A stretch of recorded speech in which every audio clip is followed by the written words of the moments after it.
नीमच में भारतीय जनता पार्टी द्वारा प्रदेश की कमलनाथ सरकार के खिलाफ आंदोलन करते हुए नीमच कलेक्टर कार्यालय का घेराव किया गया। इस दौरान पूर्व मंत्री जगदीश देवड़ा सहित तीनों विधायक सहित बड़ी संख्या में भाजपा कार्यकर्ता मौजूद रहे।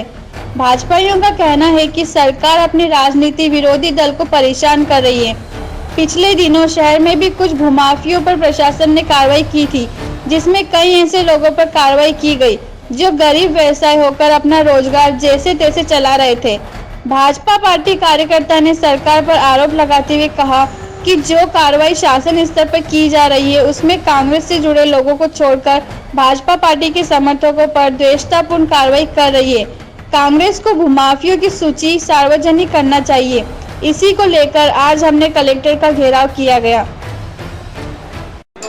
भारतीय जनता पार्टी के निर्देश के अनुसार हमने आज कलेक्टर कार्यालय का घेराव किया है। भारतीय जनता पार्टी के सभी कार्यकर्ताओं ने मध्य प्रदेश की कमलनाथ जी की जो सरकार है उसमें अभी ये अभियान जो चला है कि भू माफिया, तस्कर और ये इस प्रकार के जो तस्करी करने वाले लोग हैं उनके खिलाफ कार्रवाई की जाए। हम सहमत हैं इससे कि भू माफियाओं के खिलाफ कार्रवाई होना चाहिए, तस्करों के खिलाफ कार्रवाई होना चाहिए।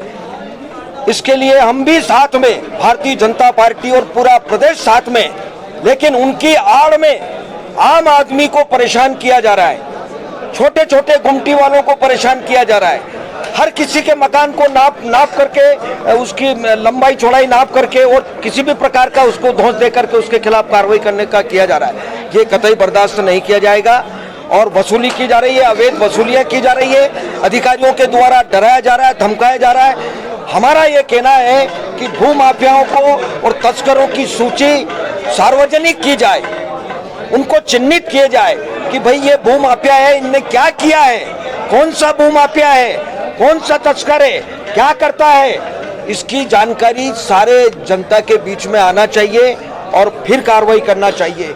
इनकी आड़ में बहुत लपक करके बहुत बड़ी मात्रा में वसूलियां हो रही है, अधिकारी मनमानी कर रहे हैं, कांग्रेस के नेता चुन करके कई भारतीय जनता पार्टी के कार्यकर्ताओं के साथ में अन्याय कर रहे हैं, उनके खिलाफ कार्रवाई के लिए अधिकारियों को प्रेषित कर रहे हैं, प्रेशर लगा रहे हैं। ये गलत है। आज उसी सिलसिले में आज भारतीय जनता पार्टी की ओर से आज इस कलेक्टर कार्यालय का घेराव किया गया है। भय और आतंक का माहौल है। ये सरकार जनता का विश्वास खो चुकी है।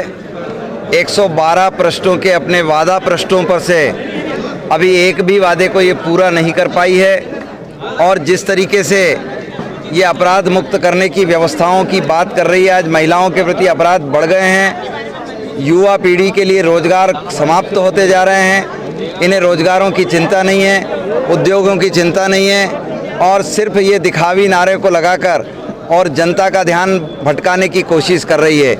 इन्होंने महिलाओं से, किसानों से, पत्रकारों से, युवाओं से, दूध विक्रेताओं से, सब्जी विक्रेताओं से ऐसे तमाम वादे किए थे, वो निराशा के दौर में जा चुके हैं। लेकिन माफिया मुक्ति के नाम पर अगर ये अपराधियों को अगर जमीदोज करती है तो भारतीय जनता पार्टी का कार्यकर्ता प्रथम पंक्ति में खड़ा है इनके स्वागत और सम्मान करने के लिए। लेकिन माफियाओं के नाम पर अगर वृक्षारोपण हटाए गए, पेट्रोल पंपों से पेवर हटाए गए, इन्हें छोटे छोटे लोगों को डराकर चमकाकर और भारतीय जनता पार्टी के कार्यकर्ताओं पर, जनता के सामान्य लोगों पर और इन्होंने जिस तरीके का दमन चक्र चलाया है वह घोर निराशा का प्रकट करता है और हम इसकी विरोध करते हैं, भर्त्सना करते हैं। आज खनिज और खाद्य अधिकारी चारों तरफ आतंक मचाकर लूट करके और इनके लूट विभाग में जमा करा रहे हैं। ये मुझे पता नहीं है, अभी तक हम सब जानते थे कि IAS और IPS 2 अधिकारियों के नियंत्रण में व्यवस्था होती है। ये लूट अधिकारी कौन से इन्होंने नियुक्त किए हैं ये पता नहीं। मैं तो कमलनाथ जी से कहूँगा कि एक कार्यालय लूट कार्यालय के रूप में अलग से इस्टेब्लिश करे और उसके अधिकारी घोषित करे ताकि आपका हिसाब किताब समझ में पड़े। आज सराफा व्यापारियों का और लूट का सोना लेकर आधा आधा बांट लिया, कोई कार्रवाई नहीं हुई है। आज गुणावत जैसा पुलिस अधिकारी इनके पकड़ में आया है लेकिन उसके ऊपर कोई सख्त कार्रवाई नहीं हुई है। ये किसके कहने से छोड़ रहे हैं, किसके इशारे से तोड़ रहे हैं और किसके इशारे से छोड़ रहे हैं, ये बड़ा प्रश्न चिन्ह जनता के सामने लगा है। हम सब आज आंखों में आंसू लिए खड़े हैं। जिस सुंदर तरीके से समरसता और समभाव की बात मध्य प्रदेश में खड़ी हुई थी, आज वो तार तार होती नज़र आ रही है। जिस तरीके से पाकिस्तान से, बांग्लादेश से, अफ़गानिस्तान से लगभग 70% दलित भाई और भारत की तरफ आए, उनका साथ तो इन्होंने देना स्वीकार किया ही नहीं है।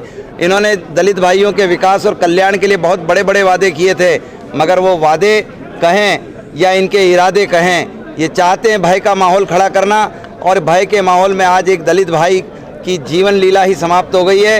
ये मध्य प्रदेश के लिए ऐसा कलंक है जो धोया नहीं जा सकता है, ये बातों से नहीं धोया जा सकता है।